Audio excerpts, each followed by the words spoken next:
On ressent toujours une gêne au cours des heures et des jours suivant la réalisation d'un tatouage et il est difficile de savoir si cette gêne est un signe avant-coureur d'une infection grave ou d'une allergie ou si cette gêne est une réaction normale des suites de la réalisation de ce tatouage. Alors, comment reconnaître les symptômes d'une infection? Comment éviter une infection après une séance tatou? Qu'est-ce qu'il faut faire? Qu'est-ce qu'il ne faut surtout pas faire?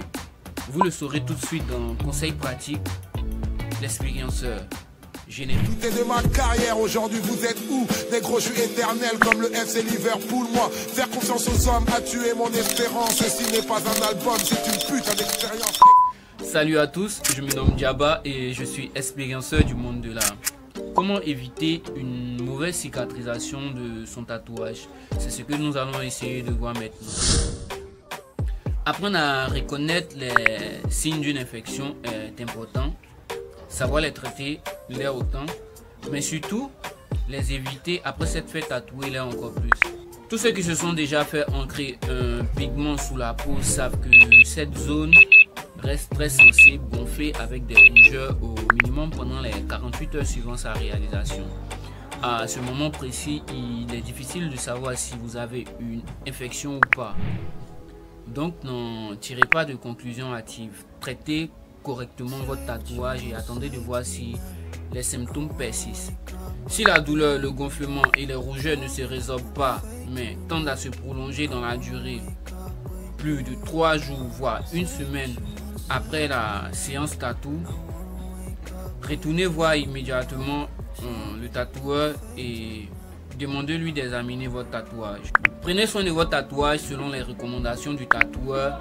Surtout gardez-le sec car l'humidité favorise les infections. Si vous êtes de nature à attraper plus facilement les infections, prenez plus de précautions. C'est important et si nécessaire, un anti-inflammatoire comme de l'acétaminophène. Il y a risque d'infection si la peau gonfle de manière irrégulière autour ou sous le tatouage. Les risques certains d'infection sont l'apparition de cloques et de pustules remplies de liquide autour du tatouage. Les sécrétions malodorantes sont un symptôme très grave. Rendez-vous alors aux urgences ou chez votre médecin. La hausse de la température corporelle, des nausées, des douleurs corporelles 48 heures après la séance tatou sont généralement les signes d'une infection. Consultez votre médecin si vous constatez ces symptômes. Consultez l'artiste qui a réalisé votre tatouage reste la seule chose à faire. Si vous avez des doutes sur le fait que votre tatouage soit infecté, montrez-lui votre tatouage et demandez-lui son avis. Notez bien ceci. Il peut arriver que le processus normal de guérison d'un tatouage ressemble aux symptômes d'une infection. C'est surtout le cas en ce qui concerne les grands tatouages et les tatouages qui sont colorés. La prise de médicaments peut aider votre organisme à se défendre. La septicémie est un risque sanitaire qu'il faut prendre très au sérieux.